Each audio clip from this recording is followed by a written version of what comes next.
Hey everybody, welcome back to another installment of T.C.B. Garage. We're going to be doing a video series, and what are we doing a video series on? The 383 install in the Corvette. Like I said in one of the previous videos, I had some issues late last summer, I guess going into early last fall with the 350 that's in the Corvette now.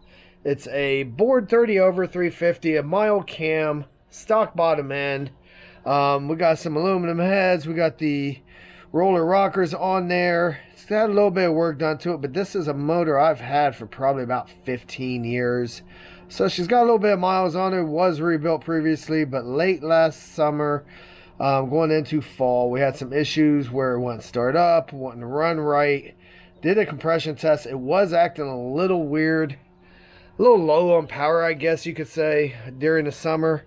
I noticed there were some issues with it, but I was going to look into it this winter. Well, we went to go start it late last September. It wouldn't run. Got it running. It wouldn't run well at all. Wouldn't start back up once it got hot. So I did do a compression test on it. We took all the spark plugs out of it, and lo and behold, I had low compression in all my cylinders.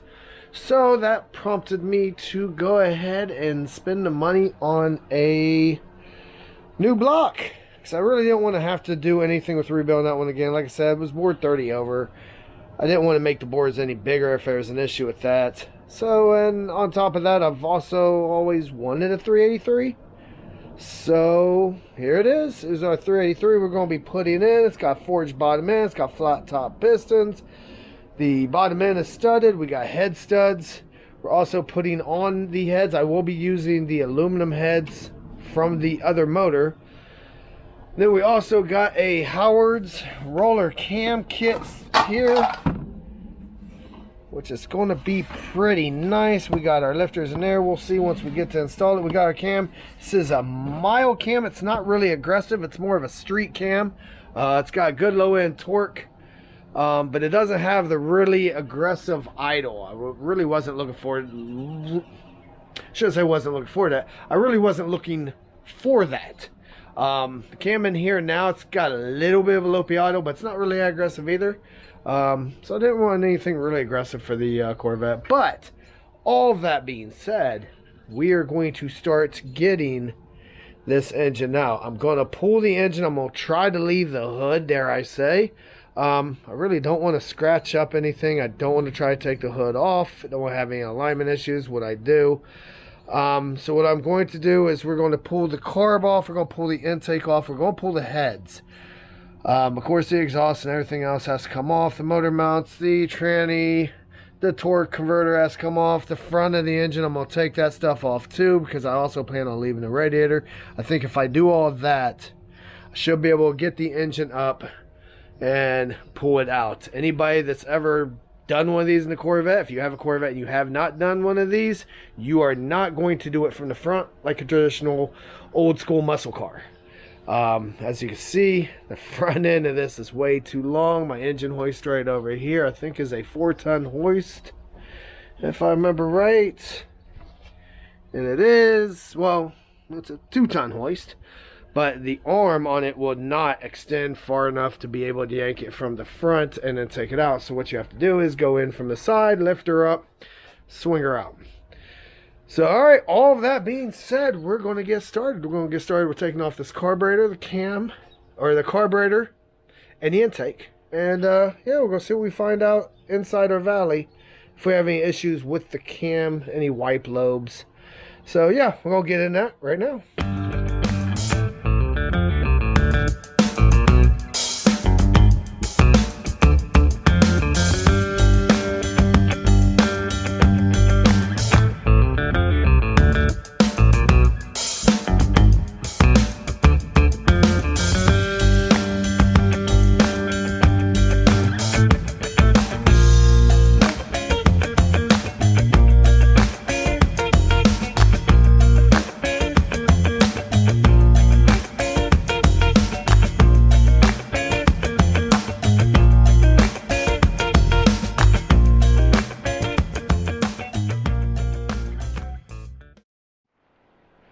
so we've got our intake off. Alright, we got our carb off. So what I want to do right now, since I am going to be reusing the heads, I know my valves, well, I won't say valves, I know my push rod length was correct when I installed these heads a couple years ago, right after I got done restoring the car. But I do want to just take a flashlight. I want to look at the tips of the valves. I want to check, make sure none of them are damaged. I want to make sure all the keepers are locked in, which, for anybody who doesn't know, okay, this is the top of your valve. This is your valve stem. These are your keepers right here, and this is what keeps your valve spring locked in place. There's a little notch on the valve tip, and it goes in, it clamps in there as the spring comes up, locks everything in place.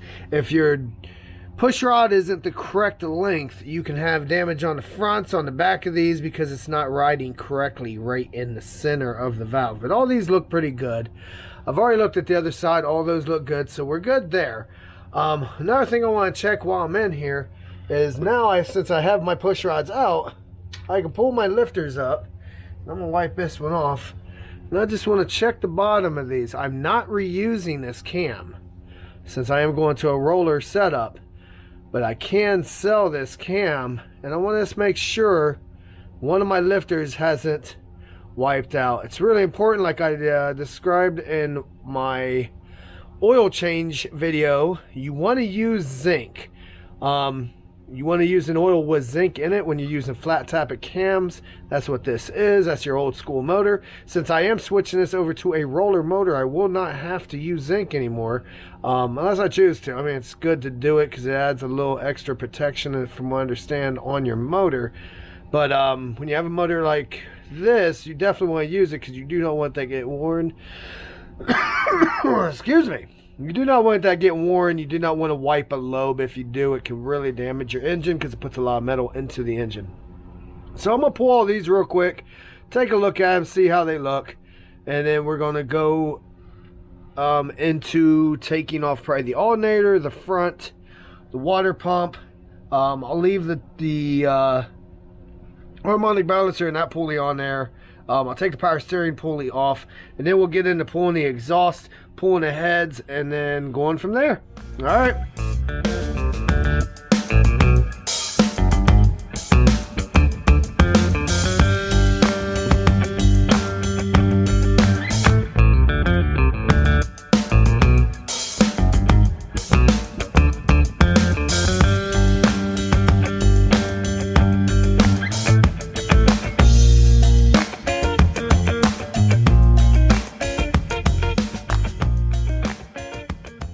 Alright, so I did not realize my camera died halfway through pulling this stuff, but just want to show we got the water pump pulled off, power steering pumps pulled off. We're going to leave the harmonic balancer attached. The headers are gone on both sides. We got our chain hooked up to the heads right here. I'm going to go ahead and leave the heads on, because I did realize if I pulled the heads off, I really wouldn't have anything to bolt to get the chain on it. So like I said, we got the headers off, we got the front end of the motor off. Then over here on the other side of the engine, we've got our starter off, we got our wires sitting there. So really the only things left to pull on the motor, to remove before we pull it, are going to be our engine mounts, our fuel pump right over here, and then we got our bell housing bolts where the engine and transmission bolt together, and then our torque converter bolts. So we're going to get underneath the car, start pulling those things. That way, yeah, we can get this engine yanked out.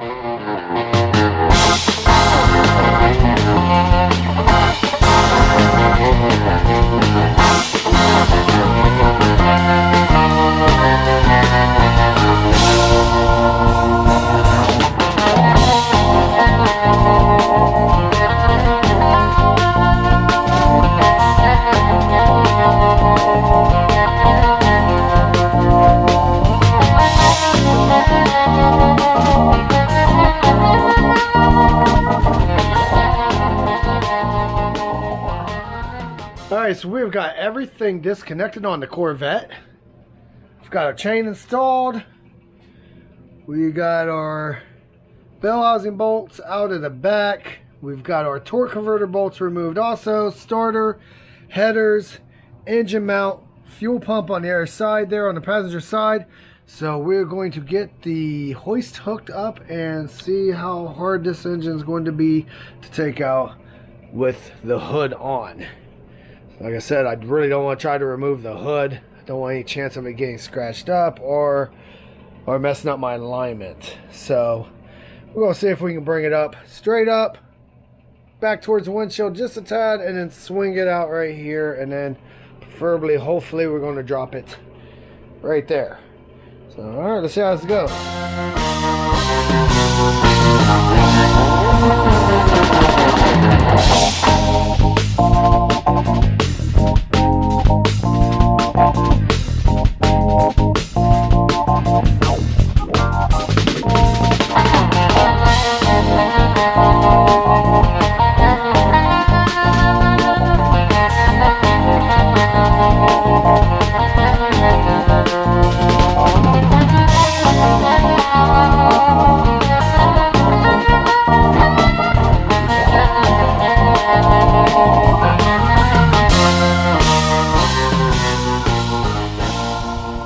Alright guys, so it's actually been a couple days since I got the 350 out of the Corvette. Still sitting on the engine hoist, still on the chain. Haven't had a chance to tear everything down yet, but I'm going to get into that. But I'm actually going to go ahead and do that stuff off camera. I got to pull the heads, pull the flywheel, pull the oil pan, and then the front parts here, the harmonic balancer, the pulley, and the timing chain cover. But I'm going to go ahead and do that off camera. This video is getting a little lengthy. So what we're going to do is we're going to come back in video number 2 for this, for the 383 swap. So when I come back, we'll have all those parts pulled off, ready to put on the new block, on the new 383 stroker block. So yeah, we'll see if there's any issues with the heads. I'm hoping there isn't. I'm hoping I don't have any issues with any valves or anything like that. But if I do, we'll see it on the second video. So I thank you for watching. If you like the video, hit that like button, hit the subscribe button, and we'll see you in part 2 of the 383 swap. All right.